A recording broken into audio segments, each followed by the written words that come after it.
Me presento, buenas tardes. Yo soy Soraya Ibar, soy analista de Elisa News, profesora del máster de analista internacional y geopolítico en el itinerario de África y Oriente Medio.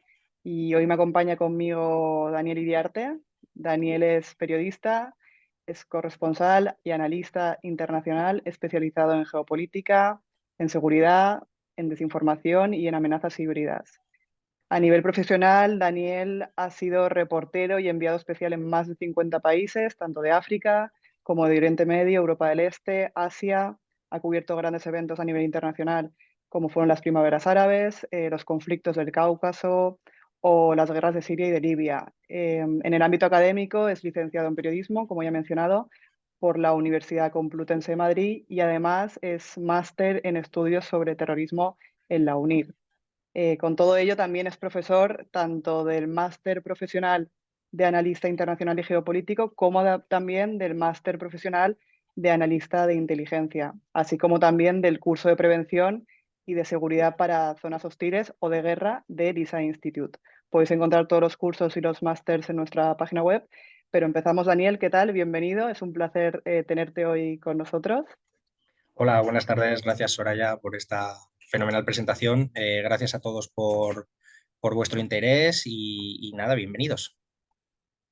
Informaros que esta masterclass se realiza en el contexto del máster profesional de analista internacional y geopolítico, un máster que es 100% online, es práctico, que además también trae consigo la doble titulación universitaria, ¿no?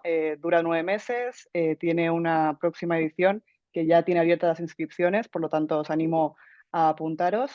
Y como veremos en esta masterclass y como comentaremos con Daniel, el análisis geopolítico de algunos países es fundamental para entender lo que ocurre en el entorno global y regional, y en este caso nos centraremos en esas implicaciones geopolíticas de la guerra de Gaza.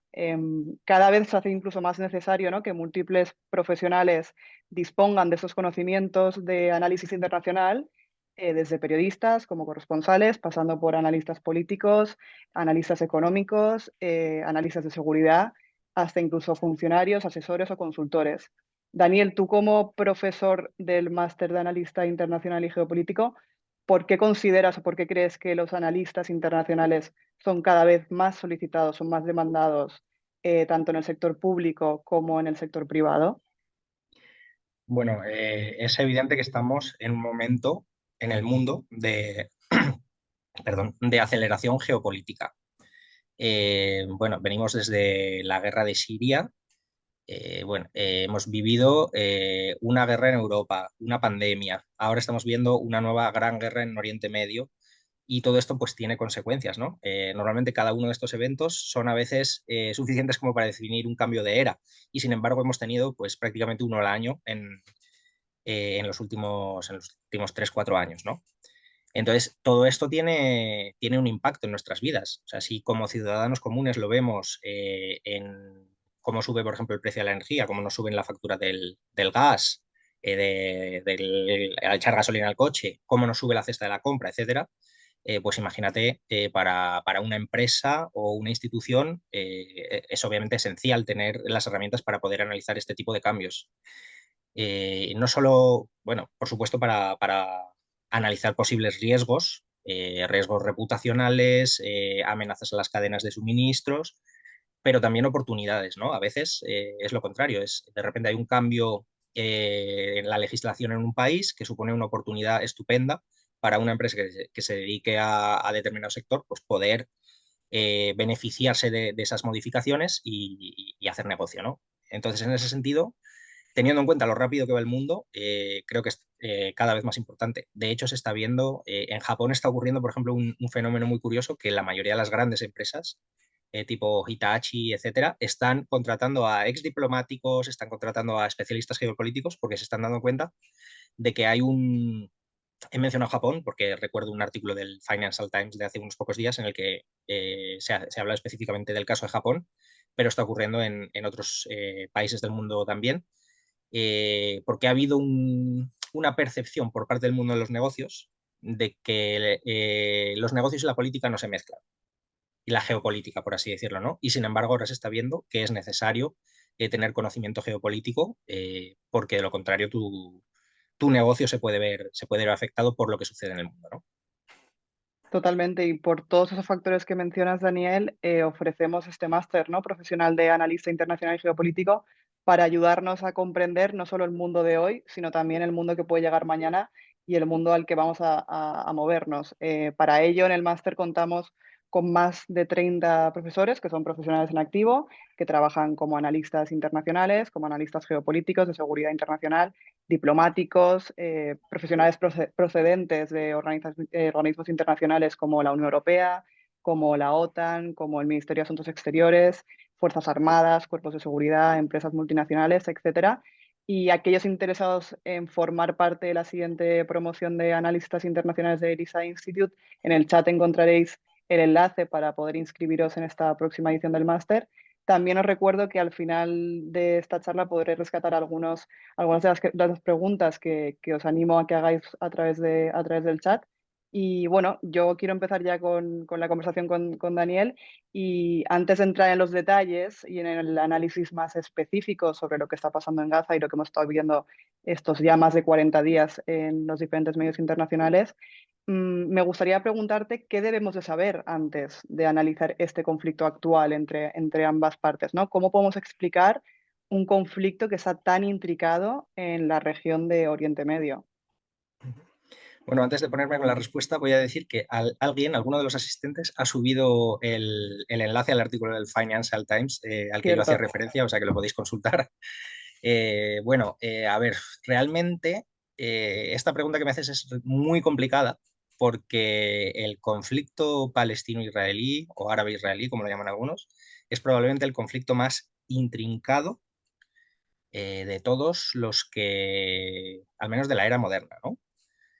Mm, de hecho, muchas veces se suele recurrir a las explicaciones históricas, etcétera, pero en este caso es que probablemente no es útil, porque si nos empezamos a remontar obviamente hay que tener un conocimiento del contexto histórico de lo que está sucediendo, ¿no? O sea, pues de las circunstancias en las que se crea el Estado de Israel, lo que sucede después, las diversas guerras que ha habido primero tanto entre los países árabes e Israel, como después de la creación de las organizaciones armadas palestinas, pues bueno, las diferentes olas de violencia que ha habido, por así llamarlas, estallidos bélicos, etcétera, ¿no?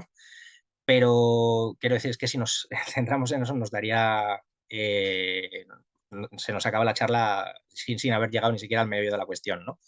Entonces me voy a centrar un poco en cómo estaba la situación justo antes del momento que nos ocupa, ¿no? Que es un momento en el que de alguna manera el movimiento palestino estaba muy debilitado, las colonias en Cisjordania seguían expandiéndose, etcétera, y nos encontrábamos en un momento en el que, a iniciativa de Estados Unidos, se estaba produciendo una normalización de relaciones con Israel, de varios países, pues Bahrein, eh, eh, ahora no recuerdo cuáles eran los 4 países que habían realizado la normalización, pero bueno, el caso es que el gran premio era Arabia Saudí y era inminente. O sea, había muchísima presión por parte de la administración Biden para que bueno, el gobierno de Riad, el reino de Mohammed bin Salman, que es el príncipe heredero, etcétera, pero es realmente ahora mismo la cabeza dirigente del país, pues para que entrase dentro de esa normalización, lo cual habría producido probablemente un efecto arrastre para el resto del mundo árabe, excepto quizá pues, los países que son aliados directos de Irán, como podría ser el caso de Siria. Pero bueno, una gran parte del mundo árabe habría seguido los pasos de Arabia Saudí. Y lo importante es que en ese acuerdo, en esas presiones, en esa negociación que estaba viviendo por parte de Estados Unidos, los palestinos no eran prácticamente una parte de la ecuación. Es decir, no había ningún tipo de exigencia a Israel para que a cambio de que Arabia Saudí le reconociese, pues otorgase más derechos a los palestinos, ¿no? Entonces, en esa situación digamos, que parece que el conflicto está prácticamente apagado, pues de repente tenemos este incidente absolutamente inesperado, como es el atentado del 7 de octubre, y pues todo lo que ha venido sucediendo después. Totalmente, retrocedemos justamente a ese momento, ¿no? Al pasado 7 de octubre, como sabremos, Hamas ataca a Israel, atenta contra el Estado de Israel en este caso a través del asesinato, ¿no? De 1.200 personas en un festival conocido como el Festival por la Paz, que se estaba celebrando precisamente cerca de la Franja de Gaza, ¿no? De esa Franja de Gaza que hoy vemos bombardeada por parte de Israel. Para una persona que no sepa o que no conozca las tensiones regionales entre Hamas e Israel, ¿qué hitos o qué eventos históricos debemos de destacar antes de pasar a explicar esas motivaciones de este último ataque de Hamas? Bueno, simplificando muchísimo y que me perdone la audiencia por ello, bueno, el Estado de Israel se crea básicamente por las armas. Hay una insurgencia armada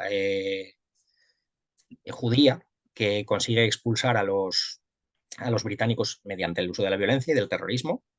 Y la reacción inmediata es que los países árabes de alrededor le declaran la guerra a Israel. Bueno, Israel obviamente gana esa guerra, al final mediante una resolución de Naciones Unidas, se crea el Estado, o sea, el territorio se divide en dos, pero a raíz de la guerra, digamos que Israel se queda con más territorio del que se le asignaba en esa primera resolución de la ONU, ¿no? Con lo cual ya tenemos un conflicto que nace con una situación legal ambigua, porque obviamente hay una resolución que autoriza la creación del Estado de Israel, pero sin embargo las fronteras no se corresponden con ese acuerdo. Además, el argumento israelí siempre ha sido, bueno, nosotros no tenemos una patria propia. Hay que recordar que muchos de estos emigrados son supervivientes del Holocausto, es decir, hay una sensación de que no hay ningún lugar donde los judíos puedan sentirse a salvo y, y entonces que necesitan un hogar nacional en la Palestina histórica, ¿no? Entonces, bueno, viene prácticamente desde el nacimiento esto preñado por el conflicto, ¿no? En el año 67 hay una segunda guerra que ganan los israelíes, en el año 73 hay un ataque sorpresa que consigue tomar por sorpresa, valga la redundancia, al Estado de Israel, aunque finalmente acaban ganando esa guerra, etcétera. Los territorios van cambiando, por ejemplo, lo que ahora es Gaza y Cisjordania, primero están bajo mandato egipcio y jordano. Eh, en un momento dado se crea una resistencia palestina propia, porque al principio se habla de conflicto árabe-israelí, pero llega un momento en el que emerge una identidad palestina propia y además una identidad que nace prácticamente pues, casi desde el principio con un componente armado, ¿no? Pues con ataques a las granjas, asesinato de los colonos israelíes en aquellas zonas, etcétera. Entonces, el conflicto siempre ha sido muy violento, ¿no? Ha tenido diferentes fases. Israel viene a ser un poco la parte fuerte, a pesar de todo, a pesar de que teóricamente el resto son más países contra Israel y demás, pero bueno, Israel siempre ha sido muy puntero tecnológicamente, ha recibido muchísima ayuda militar por parte de Estados Unidos, creo que es no sé si es el primero o el segundo receptor militar por parte de Estados Unidos después de Colombia, ahora no sé cuál es cuál, pero bueno, en fin, un aporte significativo y aparte ha invertido muchísimo en su propia defensa hasta el punto de que tiene un programa que todo el mundo sabe de armas nucleares, un programa secreto, todo el mundo sabe que esas armas nucleares existen, aunque no lo admite oficialmente, pero a nadie se le oculta, ¿no? Entonces, como parte fuerte, pues poco a poco ha ido un poco imponiendo sus condiciones a todo lo de alrededor, ¿no? En Cisjordania, la expansión, por ejemplo, de asentamientos ha sido una constante. Eh, quiero decir, siempre a costa de territorio palestino. Quiero decir, se crea un asentamiento, la dinámica es un poco esta, se crea un asentamiento y entonces se envían efectivos militares para protegerlo, se genera una carretera, etcétera. Entonces, poco a poco el territorio palestino va quedando cada vez más separado, ¿no? Eh, quiero decir, lo que hay ahora mismo en Cisjordania, por ejemplo, son bolsas de territorio que en muchos casos no están conectadas unas con otras, ¿no? Porque todas las grandes vías y las carreteras pues las controla la autoridad israelí. Entonces, esto a su vez ha producido estallidos de violencia, como la primera intifada en el año 88, la segunda intifada en el año 2000, y aparte pues, de una resistencia constante y en algunos casos pues, de acciones de terrorismo. Por ejemplo, en toda la época de los años 90 y en los años 2000 pues, había frecuentes atentados suicidas en autobuses, en restaurantes, etcétera, que a su vez llevan a que Israel acabe creando el muro de división en Cisjordania, que complica mucho la vida para los palestinos, pero Israel justifica diciendo que la existencia de ese muro ayuda a prevenir ataques, en el sentido de que si se está preparando un atentado suicida, eh, los servicios de inteligencia interiores, pues el Shin Bet, etcétera, tienen mucha más capacidad de reacción que cuando antes había paso libre, ¿no? Tanto si este argumento es real como si es por una consideración política de Hamas, lo cierto es que los atentados suicidas dentro de Israel, al menos del estilo de los que solía haber, con chaleco, etcétera, pues prácticamente han desaparecido, ¿no? Entonces, bueno, no sé si estoy contribuyendo a añadir, a clarificar o estoy añadiendo más elementos a esto, porque hay una cosa que a mí me gustaría dejar clara y que creo que es importante, que es que el conflicto palestino-israelí es una especie de mancha Rorschach en el que cada persona ve lo que quiere ver, ¿no? Es uno de de las pocas cosas en el mundo en la que esto sucede, ¿no? Entonces, esto suele generar que todo el mundo tenga una opinión y que a menudo haya un sesgo en el sentido de que como uno apoya a cierto bando, pues se ignoran los, las atrocidades del otro bando y se magnifican las supuestas, digamos, cosas malas, vaya, el mal hacer del bando al que no apoyamos, ¿no? Y esto ocurre muchísimo. Y el problema es que siendo un conflicto, como digo, de tan larga data, en el que ha habido tanta violencia, etcétera, pues mira, ahí ha habido atrocidades por ambos bandos, sigue habiendo, ha habido desinformación, narrativas, etcétera, por ambos bandos, con lo cual, como analistas geopolíticos, bueno, esto no significa que haya que ser equidistantes ni que haya que no se pueda tomar una postura en determinadas cosas, ¿no? Uno puede tener una opinión, puede tener eh, quiero decir, ser sensible a ciertas injusticias, etcétera. Pero sí que creo que es importante que como analistas geopolíticos tratemos de ser lo más desapasionados y lo más fríos posibles al tratar de abordar esto, porque es que si no, ahora mismo está circulando un montón de desinformación. Yo no había visto nunca en ninguna guerra, ni siquiera en Ucrania, una tormenta de desinformación como la que hay ahora mismo alrededor de Gaza. Y entonces, mediante el sesgo de confirmación, lo normal es que cuando vemos algo que concuerda con lo que ya nosotros pensamos, nos lo terminemos de creer y mientras ignoremos cosas que pueden ser relevantes, ¿no? Yo hay varias cosas que ahora mismo no me atrevo a verificar ni en un sentido ni en otro. No sé, hemos visto, por ejemplo, vídeos de civiles en Gaza desplazándose con banderas blancas y alguien abriendo fuego sobre ellos. Y yo he visto vídeos afirmando que son las fuerzas de defensa israelíes y he visto vídeos afirmando que son Hamas. A día de hoy no me atrevo a decir quién ha disparado sobre esos civiles, ¿no? Pero claro, como no lo sé ni tengo manera de verificarlo, pues creo que lo que es razonable es tratar de poner un poco de distancia respecto a este tipo de cosas que están sucediendo y tratar de ser lo más fríos posible, ¿no? Totalmente de acuerdo con lo que comentas. Es más, creo que es imprescindible como analistas geopolíticos que tengamos esa visión, ¿no? Y seamos capaces de discernir y que además tengamos las competencias analíticas de entender que esto no es un conflicto, como comentabas, de dos bandos, sino que al final hay una visión regional e internacional que va mucho más allá de esas disputas que se están viendo en redes sociales, que encima están impregnadas, como comentabas, de pura desinformación, la cual también hay que medir al dedillo, por así decirlo. Te quiero hacer otra pregunta que quizás también es un poco complicada de responder, pero en el ataque más reciente, bueno, el ataque que tuvo Hamas el 7 de octubre, ¿no? ¿cuáles fueron los objetivos reales de ese atentado, ¿no? Hay analistas que hablaban de un metagolpe dentro del núcleo duro de Hamás, hay quien apunta incluso a la influencia de Irán, ¿no? Con el grupo terrorista. No sé qué opinas tú o si puedes contarnos algunos de esos objetivos, si es que los hay realmente. Bueno, como no podemos meternos en la cabeza de Hamas, pues solo podemos especular, ¿no? Hay un elemento claro, que es que este atentado llevaba mucho tiempo preparándose.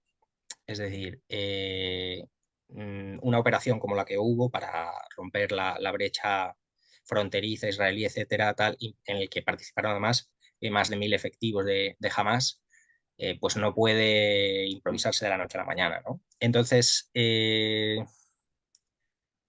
hay una cosa clara, probablemente, que era intentar acabar con los llamados acuerdos de Abraham, ¿no? Con los intentos de normalizar el, bueno, la relación de Israel con sus vecinos árabes, ¿no? Que es uno de los objetivos clave de Irán. Irán es el gran rival regional de Arabia Saudí, entonces, aparte de Israel, por supuesto. Entonces, un Oriente Medio en el que todos los países tengan relaciones normales y en el que Irán está aislado, pues es una amenaza esencial para el régimen de los ayatolás en Teherán. Eso es clarísimo, ¿no?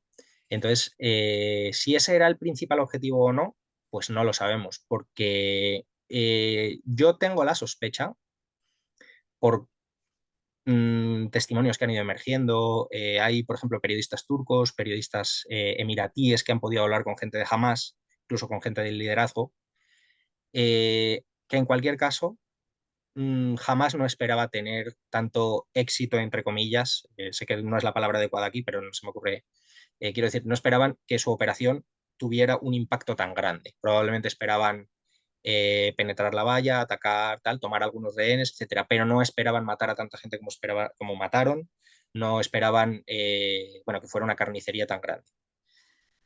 Eh, Más que nada porque no han sabido manejar lo que ha sucedido después. Es decir, lo que ha ocurrido era lo que todo el mundo pensaba que iba a ocurrir después, ¿no? Entonces, obviamente, jamás no estaba preparado para el tipo de guerra que ha venido después. Entonces, pero obviamente esperaba una reacción por parte de las autoridades israelíes, del ejército israelí, pero probablemente no esperaban el tipo de devastación que está ocurriendo en Gaza ahora mismo, ¿no? De todas maneras, como digo, es pura especulación, porque puede haber sido un simple, a lo mejor sí esperaban, lo que ocurrió fue lo que esperaban que ocurriera, y fue un simple error de cálculo. O, como mencionas, hay gente que cree que fue un golpe interno, ¿no? O sea, que el sector radical, el sector militar, quería imponerse al sector político que era más partidario a la negociación, quizá a cierta no connivencia, pero sí una posibilidad de coexistencia con Israel, etcétera, y entonces fue una manera de decir, mira, aquí no hay negociación posible, la única vía posible es el terrorismo y la vía militar, ¿no? Como digo, no podemos saberlo con seguridad, pero casi podemos estar seguros de que lo que está sucediendo no es lo que esperaban que ocurriera. Y además, unas horas después de ese ataque, la prensa internacional e incluso varios analistas y alumnos del propio máster de análisis internacional y geopolítico del ISA Institute se preguntaban cómo el Mossad, que es el servicio de inteligencia israelí, considerado uno de los mayores servicios de inteligencia del mundo, cómo pudo haber fallado en esa planificación y detección y prevención del acercamiento de Hamas a sus fronteras, ¿no? Yo te quiero preguntar qué crees que pudo haber fallado. O sea, ¿estamos hablando de fallos tácticos, perdón, o de una pérdida de interés o de excesiva confianza respecto a las capacidades del grupo palestino? Bueno, hay tres errores de inteligencia básicos por parte de Israel, esenciales. Uno sería la excesiva confianza en los medios tecnológicos.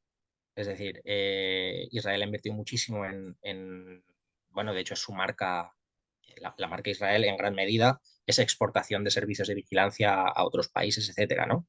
Entonces, había una casi certeza de que, bueno, que eso era suficiente para vigilar la frontera sur, lo cual ha demostrado ser un error porque no sé si leísteis el otro día, había un artículo en el Washington Post en el que se detallaba cómo la incursión había conseguido de alguna manera burlar los servicios de vigilancia electrónica, eh, incluso engañarlos, ¿no?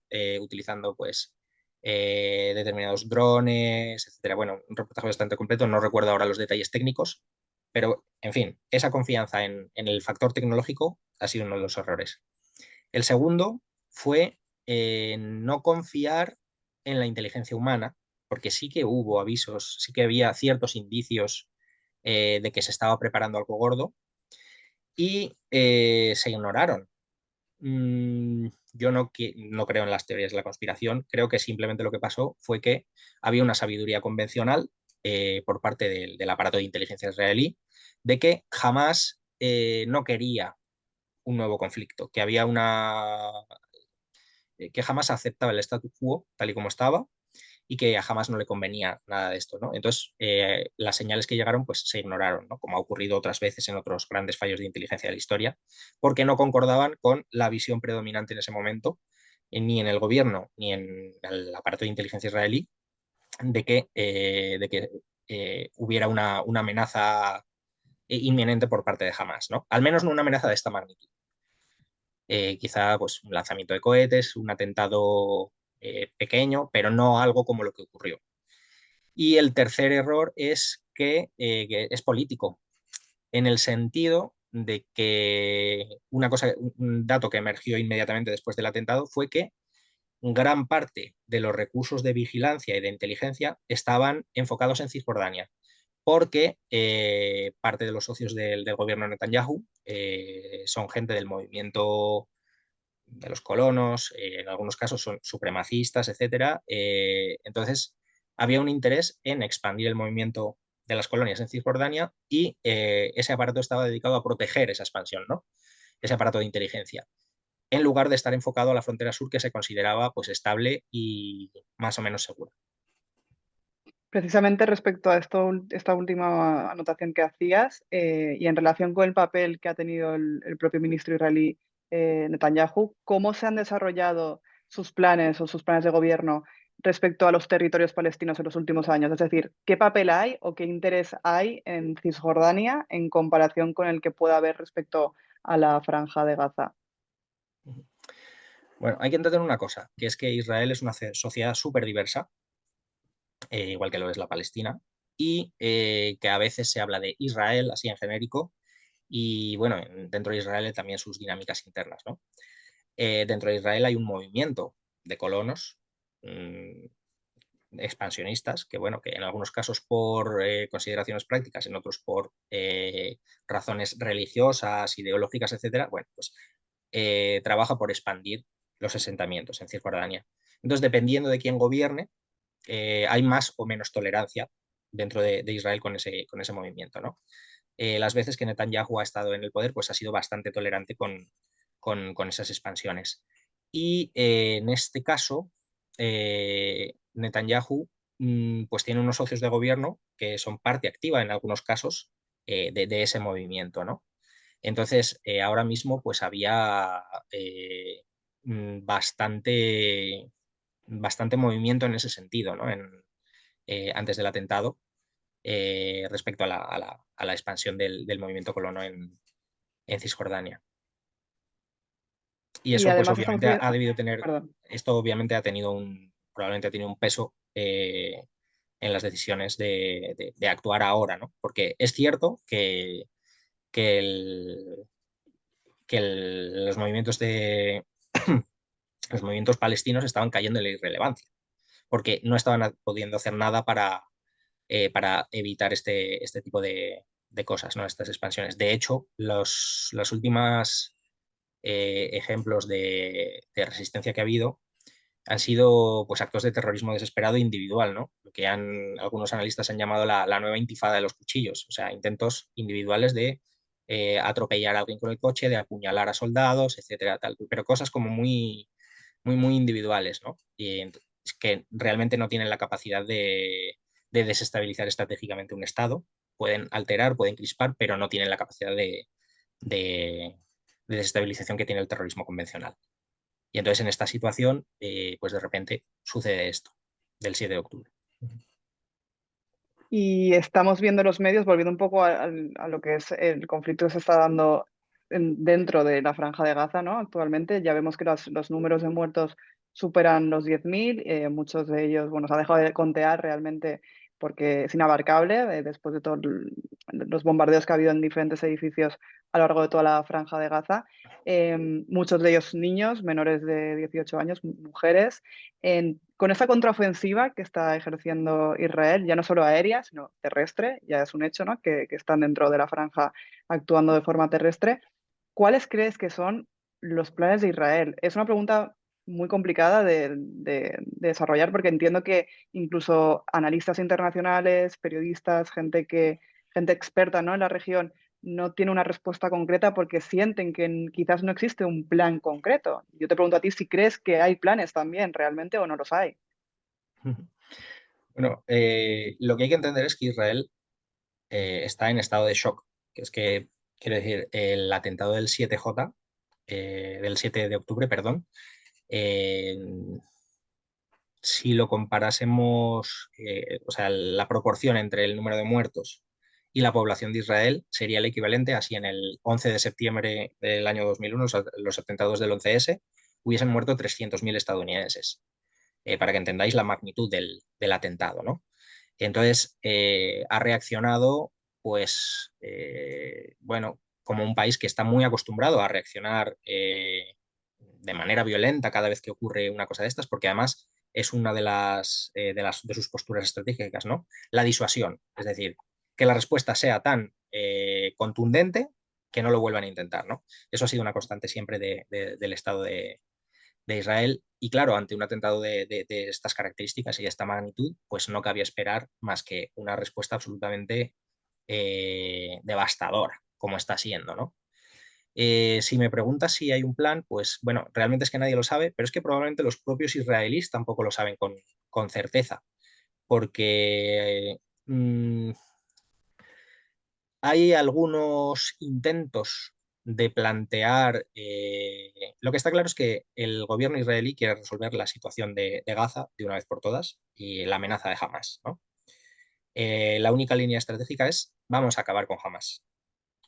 Y entonces, pues eso está teniendo un coste humanitario, porque están, bueno, el cálculo es que la mitad de los edificios de toda la franja norte de Gaza están ya destruidos. Y hay tanto algunos ministros como exministros israelíes diciendo que la única solución es que los 2 millones de gazatíes se vayan a otro lugar.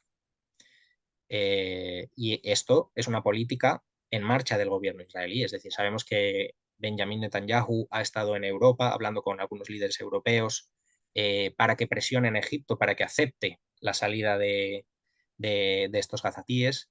Egipto no quiere porque es consciente de que el riesgo de que si muchos de estos gazatíes cruzan la frontera no puedan volver a su casa y se conviertan en refugiados permanentes es muy alto.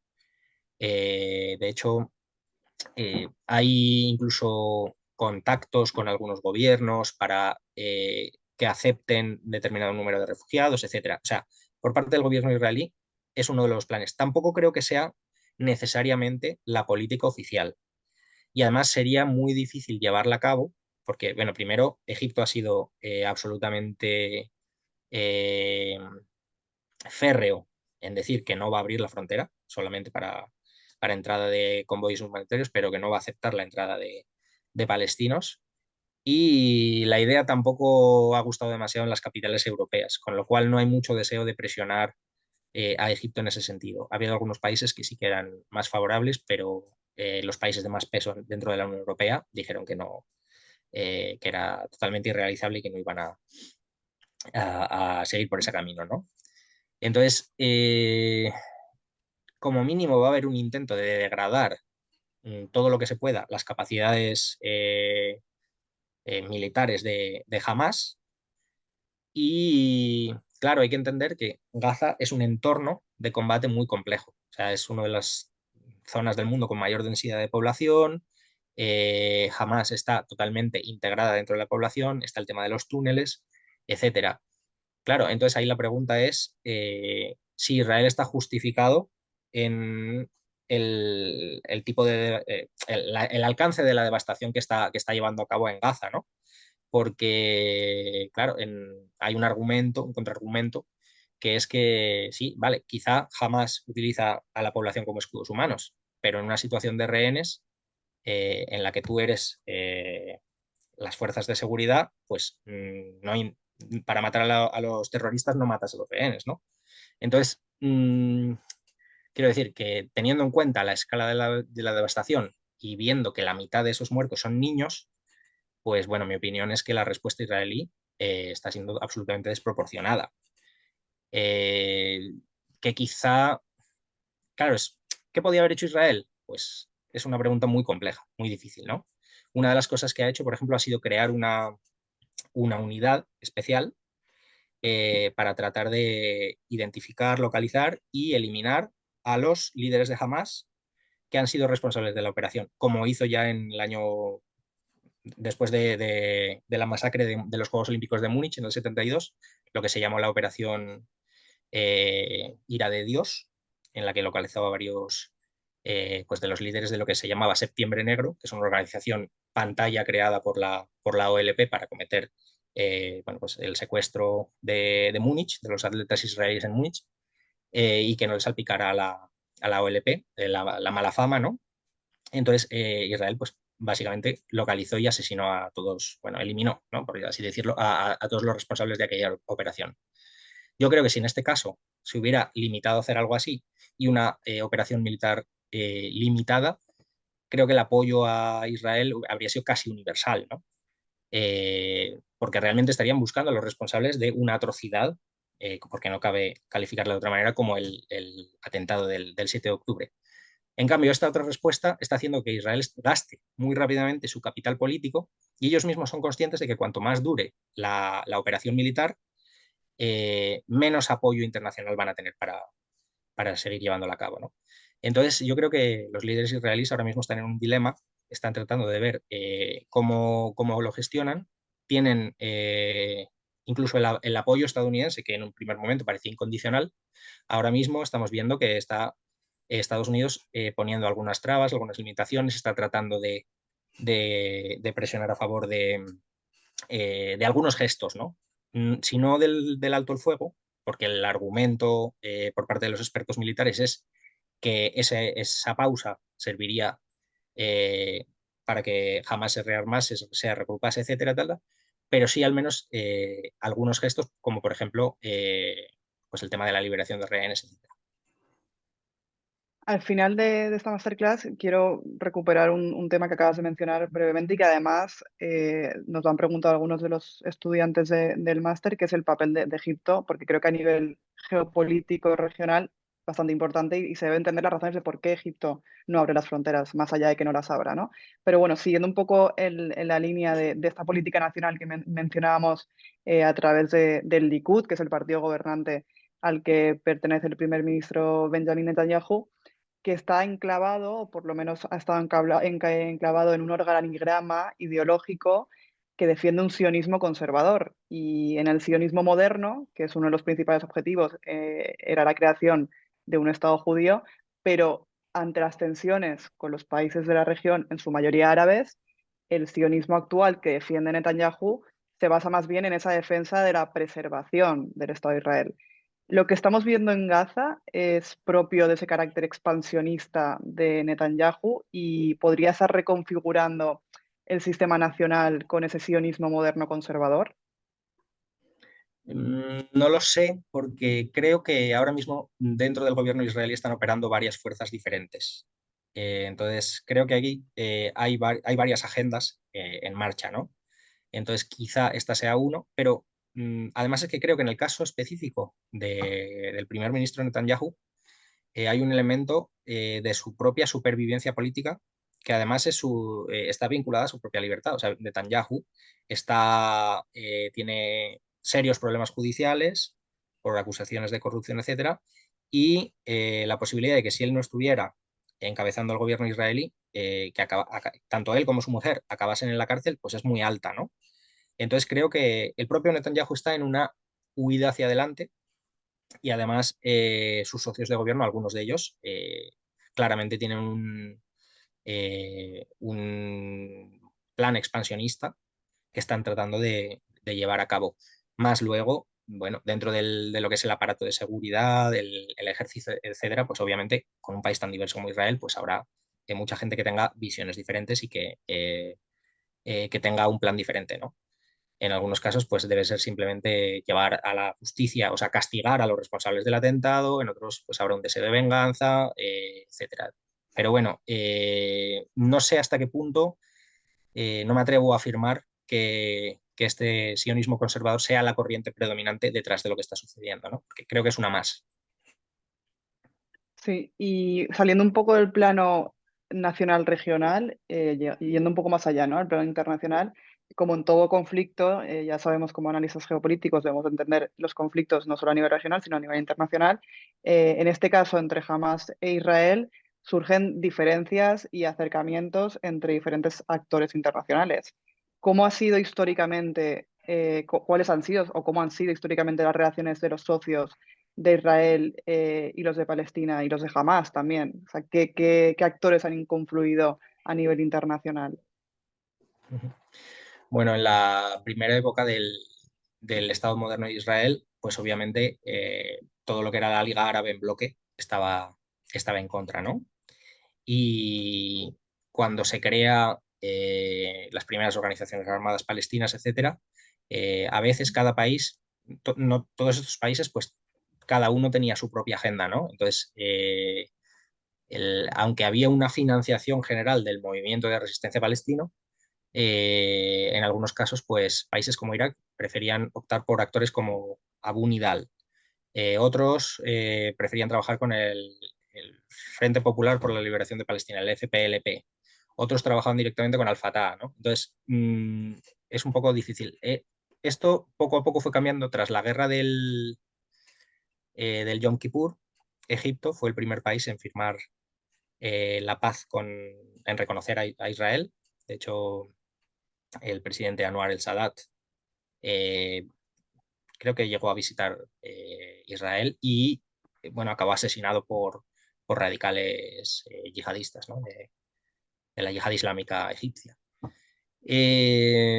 Jordania también mantiene relaciones bastante buenas con Israel desde el año 94, creo, que es el año en que firman la paz y se reconocen mutuamente, cooperan en inteligencia, etcétera. Y en el caso de Jordania, Jordania tiene que hacer un equilibrio interno pues, bastante importante porque la mitad de su población es palestina. Entonces, el resto hasta ahora estaban un poco,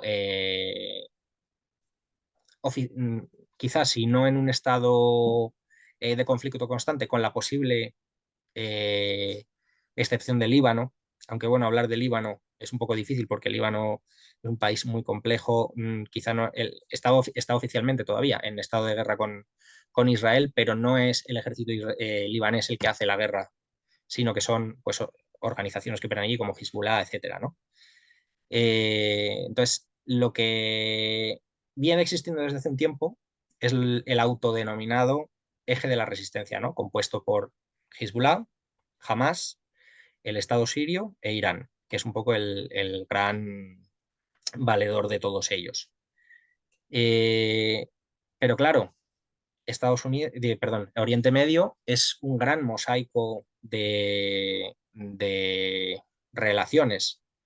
Entonces, Arabia Saudí también venía siendo oficialmente enemiga de Israel, pero a la vez también es enemiga de Irán. Arabia Saudí ha financiado a la insurgencia siria. Qatar ha financiado la insurgencia siria, pero Qatar ha tenido un conflicto enorme también con Arabia Saudí, etcétera. Entonces, en Oriente Medio, de alguna manera, las relaciones son siempre como por así decirlo, un caleidoscopio que giras y de repente el panorama ha cambiado, ¿no? Con lo cual no es tan fácil trazar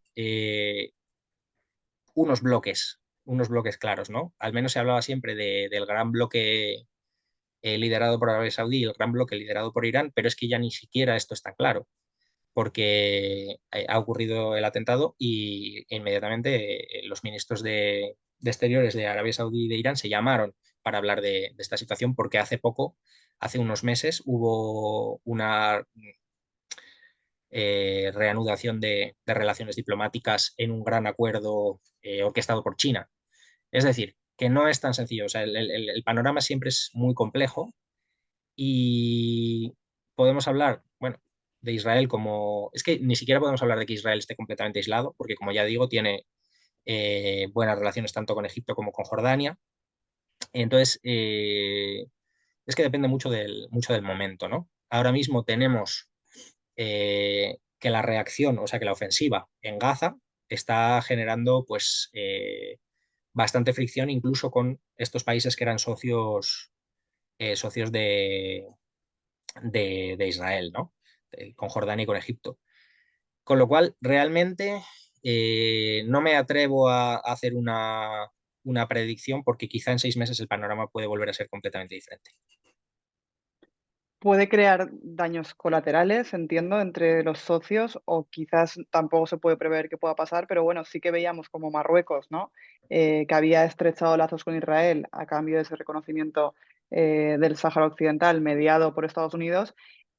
Su población civil, la población civil marroquí, salió a las calles nada más empezó la contraofensiva israelí en Gaza para manifestarse en contra de ese ataque de Israel y defender al pueblo palestino. ¿Crees que estas manifestaciones sociales pueden provocar una reconfiguración de las relaciones bilaterales, en este caso entre Israel y Marruecos, pero también entre Israel y otros países árabes donde también la población civil se ha manifestado activamente en contra de los ataques de Israel? Pues hace un mes te habría dicho que sí, pero a medida que avanza esto, no lo veo tan claro, porque si bien hemos visto muchas movilizaciones importantes en el mundo árabe, sobre todo al principio, ahora mismo ya no está habiendo grandes movilizaciones en la calle árabe. Las más importantes las hemos visto en sitios como Londres, como México, Ciudad de México, etcétera. Entonces, yo creo que lo que pasa aquí es que el problema palestino es un tema de una gran importancia simbólica en el mundo árabe, pero no de una importancia geopolítica real. Es decir, lo, lo que suceda en Palestina realmente no termina de afectar a los demás países en términos prácticos, ¿no? Con la posible salvedad de Egipto, Jordania, que son, como digo, los que tienen frontera, Líbano, si se abre un nuevo frente, etcétera. Pero si no hay una frontera directa, no es fácil. Entonces, creo que lo que va a suceder va a depender en gran medida, primero, de lo que dure, o sea, cuál sea la extensión final, la magnitud final de la devastación en Gaza, etcétera, y la importancia que le dé la calle árabe a eso. Porque en último término, quien va a tomar las decisiones, por desgracia, a ver, en los países árabes la sociedad civil no es muy fuerte. O sea, todos ellos son prácticamente autocracias, ¿no? Entonces, el hecho de que si esos gobernantes finalmente deciden, pongamos, un Mohammed bin Salman dentro de 2 años o dentro de año y medio decide que, bueno, que la cólera se ha calmado, etcétera, y que lo que le conviene a su régimen es finalmente normalizar relaciones con Israel, lo va a hacer, incluso aunque haya protestas en la calle, etcétera, ¿no? De Marruecos puede decirse lo mismo, eh, etcétera, ¿no? Entonces, va a depender mucho de la presión que haya en la calle, pero por lo que estamos viendo, creo que no va a ser tanta como para que si realmente sus gobernantes deciden seguir adelante con la normalización como para abortarlo, ¿no? En esas manifestaciones, principalmente, uno de los primeros reclamos era que se produciera un alto el fuego, ¿no? Por parte del ejército de Israel en Gaza. ¿Por qué crees que actores internacionales como Estados Unidos, que mantienen relaciones diplomáticas tan estrechas con Israel, u organizaciones supranacionales como es la Unión Europea, no han presionado o aparentemente no lo están haciendo públicamente para terminar con este conflicto, o por lo menos para presionar a Israel, ¿no? A que cese y que deje de atacar territorio palestino? Bueno, en el caso de Estados Unidos, creo que hay bueno, la alianza estadounidense-israelí es fuerte desde siempre y creo que hay una percepción en el ámbito de seguridad de ambos países de que un alto el fuego sería una oportunidad para que jamás reorganizase sus capacidades, ¿no? Entonces, como el objetivo, ya te digo, el único objetivo claro que hay sobre la mesa es la destrucción o al menos la degradación máxima de Hamas, pues no se ha visto la necesidad de presionar en ese sentido, ¿no? En el caso europeo, creo que es más complejo porque, bueno, para empezar es que la Unión Europea es la suma de 27 países, cada uno con sus intereses, etcétera. Entonces, no es tan sencillo acordar una posición común en una situación de este tipo. Tenemos países que estamos viendo que son completamente favorables al alto el fuego y están siendo muy críticos con la ofensiva, como es el caso de Bélgica, como es el caso venía siendo el caso de Portugal, hasta la dimisión del primer ministro Antonio Costa. Ahora no está claro, pero bueno, es el caso de España y sin embargo tenemos otros como Alemania que están dando un respaldo casi incondicional a Israel. Francia ha sido ambivalente. El presidente Macron en un momento dado criticó la ofensiva, de repente dio marcha atrás, o sea que es un tema complejo, ¿no? Aparte que entonces hablar de Europa en genérico es difícil, ¿no? Y de hecho, yo creo que el no tener una posición clara en este sentido le está haciendo mucho daño a Europa, de lo cual, si quieres, podemos hablar después. Totalmente. Y si hablamos de otros actores que puedan estar implicados en esa mediación, pienso en Turquía, por ejemplo, pienso en Qatar. ¿Crees que son países que podrían bueno, presionar, ¿no? para que terminara el conflicto? ¿O también están en esta línea de un poco ambigua, ¿no? de realmente si tienen ese poder para poder ejercer presión sobre Israel, precisamente ahora con la contraofensiva?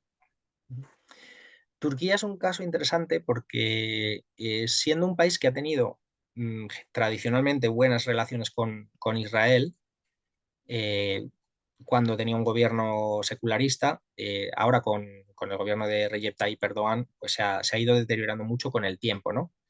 Y yo fui corresponsal en Turquía durante 7 años. Cuando yo estaba allí, por ejemplo, las encuestas de población interna decían bueno, que el tema de política exterior más importante para los turcos era el tema palestino. Y además, no quizá por razones diferentes a las de otros países. En ese caso era un tema religioso, el hecho de que los terceros lugares más sagrados para el Islam están en Jerusalén, etcétera, ¿no? Entonces, el gobierno de Erdogan siempre ha manipulado un poco esta situación cuando le ha interesado, ha organizado movilizaciones en la calle, etcétera, tal. Entonces, ahora mismo no está en buenos términos con Israel como para ejercer de mediador. El caso de Qatar es un poco diferente porque Qatar es un actor bastante ambiguo. Quiero decir, es un actor que ha financiado, por ejemplo, toda la infraestructura de Gaza, incluyendo a Hamas. Desde 2014 se calcula que le ha dado pues, alrededor de 1.000 millones de dólares, ¿no?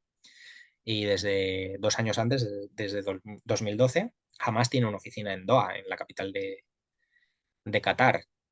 Entonces, sí que puede de alguna manera mediar, porque a la vez es un actor amistoso con Occidente. Cuando Estados Unidos sacó sus bases de Arabia Saudí, las puso en Qatar, ¿no? Entonces hay una base americana gigantesca, importantísima, etcétera. Entonces, siempre ha sido un actor que ha tratado de llevarse bien con todo el mundo. Pero claro, también ha sido un actor que ha financiado a los hermanos musulmanes y jamás, recordemos, es la versión palestina armada de los hermanos musulmanes, ¿no? Entonces, lo que pasa es que en los últimos años Qatar ha jugado el papel de gran mediador internacional.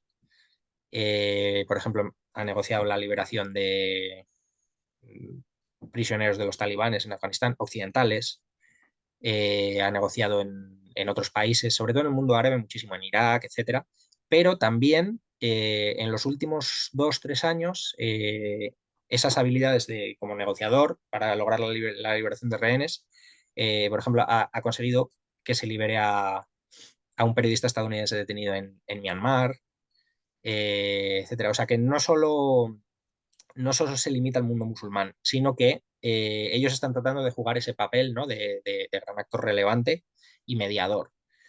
Entonces, en ese sentido, eh, puede realmente llegar a lograr la liberación de los rehenes, pero no sé si tiene capacidad como para influir en Israel para llegar a algo más, ¿no? O sea, mientras sea algo en términos estrictamente humanitarios, etcétera, y además con la palanca que tiene para presionar a Hamas, dado que es uno de sus principales financiadores, sí que puede lograr la liberación de los rehenes. Pero el parar la ofensiva en Gaza no depende de Hamas, depende de Israel. Y no creo que tenga capacidad de influencia sobre el gobierno israelí, la verdad. Totalmente. Yo quería ir terminando un poco la charla. Ahora, una vez te haga esta última pregunta, que creo que también resume mucho las preguntas que han hecho a lo largo de la masterclass a través del chat, también entraremos ahora a sacar algunas de esas preguntas, pero yo quería preguntarte cuáles crees que pueden ser los escenarios para las próximas semanas, meses, años, si es que podemos hablar de escenarios ya de posguerra incluso. No sé qué percepción tienes como analista en relación al posible fin del conflicto, a cómo se puede desarrollar, cómo puede evolucionar, cómo ha ido evolucionando en todos estos años desde que inició el conflicto árabe-israelí, palestino-israelí. No sé si puedes, bueno, compartir con nosotros alguna previsión. Pues esta pregunta es realmente muy difícil y de hecho es como la gran pregunta, ¿no? Es como, ¿y después de la ofensiva qué? ¿No? Una Gaza post Hamas, primero es bastante difícil lograrlo, ¿no? Porque Hamas tiene, no es solo una organización militar, sino que tiene detrás pues todo un entramado caritativo, político, organizativo, etcétera, que además en gran medida está fuera de la propia Gaza, ¿no? Entonces, acabar con la organización totalmente es muy difícil, es casi imposible. No solo eso, sino que ahora mismo está generando un resentimiento entre esos 2 millones de personas que se han visto desplazados, etcétera, que es muy probable que incluso si jamás desapareciera, eso sea el caldo de cultivo para la aparición de nuevas organizaciones armadas, ¿no? En algunos casos pueden ser más radicales o de orientación diferente, pero lo que ha demostrado los ejemplos históricos de este conflicto es que cada vez que una organización desaparece, aparecen otras nuevas, ¿no? Entonces, eso es muy complicado. Pero bueno, asumamos incluso que desaparece jamás de la ecuación. ¿Quién gobernaría Gaza? O sea, que tenemos al ejército israelí como fuerza ocupante de Gaza. Quiero decir, es una receta para el desastre. Lo que le gustaría a Israel es que hubiera otro actor palestino que tomase el poder y el control, por ejemplo, Al-Fatah. Pero, perdón, lo que ahora es la Autoridad Nacional Palestina, ¿no? En Cisjordania. Lo que pasa es que es muy probable que, primero, es extremadamente improbable que la Autoridad Nacional Palestina acepte hacerse con el control de Gaza. Pero además, si lo hiciera, el desprestigio entre la población local sería enorme, porque serían vistos prácticamente como un gobierno títere, ¿no? Entonces, realmente la situación es muy complicada, porque no, no hay un escenario claro que sea positivo para ninguno de los dos países, de los dos bandos, por así decirlo, ¿no? Imaginemos que termina la ofensiva con una degradación significativa de Hamas e Israel se retira. Se queda incluso si parase mañana, estaríamos hablando de que la mitad norte de la franja de Gaza está completamente destruida, con lo cual tendrías cientos de miles de desplazados a los que hay que tender. Entonces, ¿quién se va a ocupar de ellos? No hay una autoridad clara, porque al final jamás llegó al poder en la Franja de Gaza en 2006 en unas elecciones, pero después dio un golpe de Estado, sacó de allí a una mini guerra civil intrapalestina, sacó de ahí a Fatah y desde entonces ha gobernado prácticamente como una organización totalitaria, ¿no? En Gaza. Entonces, si jamás desaparece, hay un vacío. Con lo cual, esta es la pregunta que ahora mismo se está haciendo todo el mundo. Se están desarrollando planes. Hay un plan de paz de Líbano que contempla algunas soluciones parciales, pero no se sabe si va a ser aceptado por Israel, etcétera. Entonces, bueno, ahora mismo esta pregunta que me acabas de hacer es un poco la gran pregunta. Lo que pasa es que vemos muy claros los problemas, pero no hay una visión clara de las soluciones, ¿no? Entonces, es la pregunta del millón. Totalmente. Precisamente había alguien ahora en el chat que comentaba si podría ser posible que una fuerza pacificadora de Naciones Unidas controlara Gaza después del conflicto, ¿no? Entonces, bueno, también habría que ver si se diera esa situación, cómo sería y cómo se aplicaría y qué resultados tendría, ¿no? Tanto para la población gazatí como para el Estado de Israel. Yo quería salirme un poco ya de la conversación y adentrarme en algunas de las preguntas que he ido recolectando a lo largo de esta masterclass y que también me han hecho llegar alumnos del Máster Internacional en Geopolítica del ISA Institute. En primer lugar, y has comentado precisamente antes, ¿no? El papel que tiene Egipto en todo esto, con la apertura de las fronteras, la no apertura de las fronteras. Eh, ¿Por qué Egipto no puede abrir las fronteras? Es decir, creo que hay que entender por qué los condicionantes políticos del propio país, ¿no? De su situación actual a nivel económico, terrorista, de seguridad en el Sinaí y demás, son condicionantes que explican perfectamente por qué Egipto no puede abrir unas fronteras y acoger a refugiados palestinos. Quiero saber tu interpretación sobre esa decisión de Egipto. Bueno, históricamente, una de las cosas, otra de estas verdades incómodas del conflicto, es que los regímenes de los países árabes no han sido nada amistosos con los palestinos. Es decir, ha habido una financiación de determinadas organizaciones para hacer avanzar una agenda, pero lo que es la situación de los refugiados en esos países, etcétera, pues dista mucho de ser maravillosa. Solo hay que ver pues, la situación de los palestinos refugiados en Siria, ¿no? Que llevan en campos como Yarmouk pues desde el 48, etcétera, y las condiciones son bastante malas, ¿no? Entonces, sí hay solidaridad a nivel de sociedad, pues, la sociedad egipcia le importa mucho el tema palestino, pero no a nivel de régimen. Entonces, eso por un lado, quiero decir, no veo algo, al régimen de Sisi en Egipto abriendo la frontera por razones humanitarias, porque realmente no creo que le importe lo más mínimo el destino de los palestinos. Pero además, claro, es lo que he dicho, está el riesgo de que esa población que llegase a entrar en Egipto se convirtiese en refugiado, en población refugiada permanente dentro de Egipto, porque al menos hasta que se haya reconstruido Gaza no van a poder volver. Entonces, eso mínimo puede tardar una década. Eso si hay una solución política, que quizá no la haya. Y además está, como bien has mencionado, el riesgo de seguridad, porque dentro de estos militantes armados, después del golpe de Estado de 2013, en el que se derroca al gobierno de los hermanos musulmanes en Egipto, una facción de estos hermanos musulmanes se convierten en, en organizaciones armadas, cometen atentados, asesinan a políticos, etcétera. Entonces, tener a gente de Hamas con experiencia armada, con acceso a armas y tal, pues podría convertirse en un riesgo de seguridad para el país. O sea, es decir, la postura de Egipto puede ser contundente, pero no deja de ser lógica desde el punto de vista del Cairo, ¿no? Totalmente, totalmente. Voy a resaltar dos últimas preguntas porque hay muchísimas, la verdad es que encima bastante interesantes para reflexionar, ¿no? Pero bueno, no tenemos tanto tiempo, así que voy a rescatar aquellas dos que creo que a nivel geopolítico en la región de Oriente Medio y a nivel interno en el conflicto propiamente dicho entre Hamas e Israel pueden ser interesantes, ¿no? Empiezo por la primera, la que es más estratégica, hablando geopolíticamente hablando, y nos preguntan qué tanta importancia tiene el proyecto del canal Ben Gurion, que es esa ruta alternativa, ¿no? Al canal de Suez y que obligatoriamente pasaría por el norte de Gaza. O sea, ¿puede esto explicar una nueva ignición del conflicto actual? ¿Puede tener una importancia relevante entre los planes de Israel actualmente? Yo creo que no es uno de los factores. Bueno, quiero decir, tenemos un conflicto en el que ha habido un atentado. Entonces, ¿por qué se produce ese atentado? Es lo que hay que preguntarse.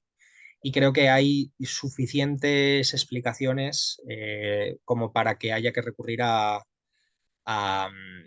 bueno, pues a una teoría de infraestructuras o recursos y demás, ¿no? Que es algo que hasta donde yo he leído apenas se ha mencionado, ¿no? No sé, no lo han mencionado ni portavoces de Hamas, no lo han mencionado ni representantes israelíes, ni analistas estadounidenses, etcétera. Entonces, no sé si realmente no creo que haya sido uno de los factores determinantes. Vale, fenomenal. Y otra pregunta que nos hacen también en el chat es, ¿cuál puede ser el coste político, tanto para Netanyahu como para Hamas, en sus respectivos escenarios de influencia? Y luego, además, otra contrapregunta o otra cuestión es si podría China, porque no hemos hablado de China realmente estas masterclass, si podría China surgir como un mediador clave. Bueno, respecto al coste político, hay mucho malestar, tanto entre los palestinos como entre los israelíes, con sus respectivos, no voy a decir líderes, porque no creo que jamás sea líder de la población palestina.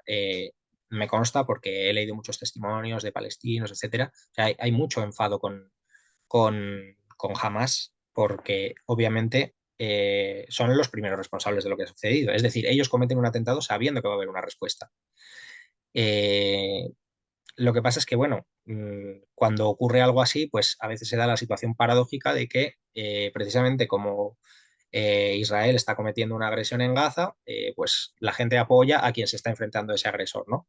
Con lo cual es un poco difícil determinar cuál va a ser la pérdida de apoyo, etcétera, ¿no? Pero desde luego, ahora mismo hay enfado con Hamas, ya lo había antes. De hecho, no hay porcentajes bastante altos incluso de gazatíes que no apoyaban a Hamas anteriormente, ¿no? Y entonces lo que pasa es que, bueno, hasta que no haya un estudio sociológico, cuando haya pasado el tiempo suficiente, etcétera, lo suficientemente relevante, pues no vamos a tener una idea clara de esto. En el caso israelí, pues pasa un poco lo mismo, ¿no? Ahí ya había mucho malestar con Netanyahu antes. El año pasado vimos movilizaciones importantísimas contra las medidas que estaba tomando el gobierno Netanyahu para, digamos, bueno, se ha interpretado como un intento de acabar con la independencia de la judicatura, etcétera.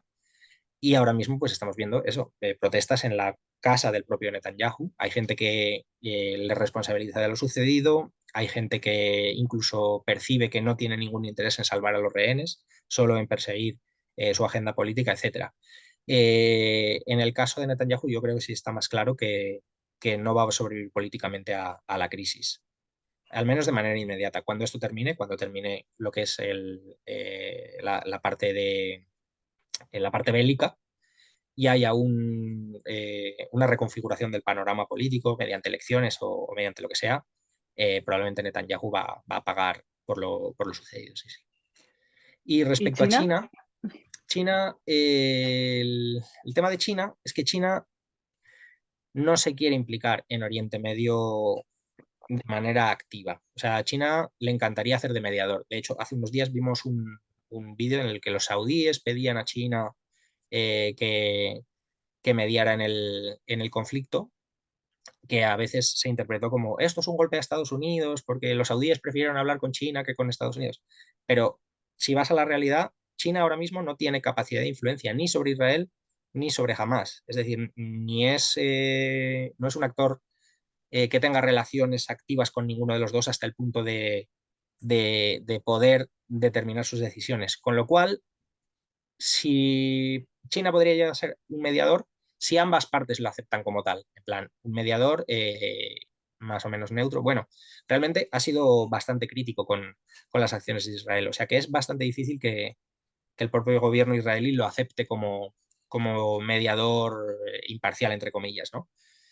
Así que ahora mismo, más allá de promover quizá algún tipo de iniciativa diplomática, apoyar un alto del fuego, etcétera, no creo que tenga capacidad ni músculo diplomático en la región como para poder determinar las decisiones de los dos actores implicados, ¿no? De los dos bandos. Ujú, ujú. Y Interesante. Y había una cosa que habíamos hablado inicialmente, pero que no hemos Sí, llegado a comentar, dado que es una charla geopolítica, que creo que va a ser una de las principales consecuencias que va a tener esto, es el desplome de la autoridad moral de Occidente, ¿no? Porque, por ejemplo, en el caso de la Unión Europea, hemos visto en los últimos 2 años a los diplomáticos europeos viajando a Latinoamérica, viajando a África, viajando a Asia, tratando de convencer a países que han sido neutrales en el tema de la guerra de Ucrania de la necesidad de mantener un orden basado en reglas, etcétera, tal, tal. De repente sucede esto y lo que vemos es que no hay una presión hacia Israel para pues, contra el bombardeo de edificios civiles, etcétera, ¿no? Eh, Se argumenta, ¿vale?, que las dos situaciones son diferentes, no es lo mismo la guerra de agresión de Rusia contra Ucrania, que en este caso, que es una reacción a un atentado, etcétera. Pero ese matiz, de alguna manera, a ojos por así llamarlo, el sur global, pues a veces se pierde, ¿no? Y lo que estamos viendo es realmente una campaña de devastación y que el mismo tipo de cosas que se criticaban cuando las hace Rusia, pues ahora mismo no se están criticando, ¿no? Como si de alguna manera los muertos que no son de piel blanca, pues importarán menos, ¿no? Entonces, hay una acusación bien fundamentada de hipocresía respecto a Occidente. En el caso de Estados Unidos es clarísimo, ¿no? El cómo se ha posicionado el lado israelí y de manera pues, prácticamente acrítica. Y en el caso europeo, pues bueno, con matices, pero realmente de una manera muchísimo más tibia que en el caso de Ucrania, ¿no? Y eso sí que creo que va a tener una consecuencia enorme, como mínimo, para que si vuelve a haber otra crisis y la Unión Europea trata de movilizar, pues bueno, en el caso de Ucrania hemos visto que muchos países, por ejemplo, se han negado a participar de los esquemas de sanciones contra Rusia. Claro, ahora mismo volver a intentar convencer a esos países de que tomen parte en un frente global contra X actor porque ha hecho esto y ha hecho esto otro, pues bueno, ese argumento ha perdido mucho peso, ¿no? Y eso sí que creo que va a tener unas consecuencias importantes y creo que la próxima década va a ser muy fea. totalmente. Y creo que es imprescindible destacar, ¿no? Esa reacción que tuvo, en este caso, la Unión Europea respecto al conflicto en Ucrania, como en comparación con el que se está teniendo con el conflicto entre Israel y Hamas. O sea, que creo que es una interpretación y una reflexión perfecta para terminar esta masterclass. Yo agradezco enormemente a toda la gente que ha participado y que ha preguntado y bueno, ojalá tuviéramos horas, ¿no?, para seguir hablando del tema, pero bueno, yo en este caso, Daniel, en nombre del equipo ELISA Institute, de toda la audiencia que ha estado aquí durante la hora y pico que hemos estado charlando, gracias por compartir tu experiencia, tus análisis de esta temática que además es tan actual, tan interesante y tan importante geopolíticamente hablando. Y yo insisto que todas aquellas personas que estén interesadas en seguir participando en masterclass como estas o incluso en conocer en profundidad, ¿no?, cómo hay que ser o cómo debería articularse un analista geopolítico, que se interesen por el máster de analista internacional y geopolítico, que rastreen nuestra página web para incluso pedir entrevista de admisión para la próxima edición. Dicho esto, Daniel, mil gracias. Tenemos que dejarlo aquí, pero estoy segura de que nos veremos próximamente en otra masterclass. Gracias a ti, Soraya, a Lisa Institute por la oportunidad y bueno, a todos los que habéis pasado por aquí por vuestro interés. Saludos.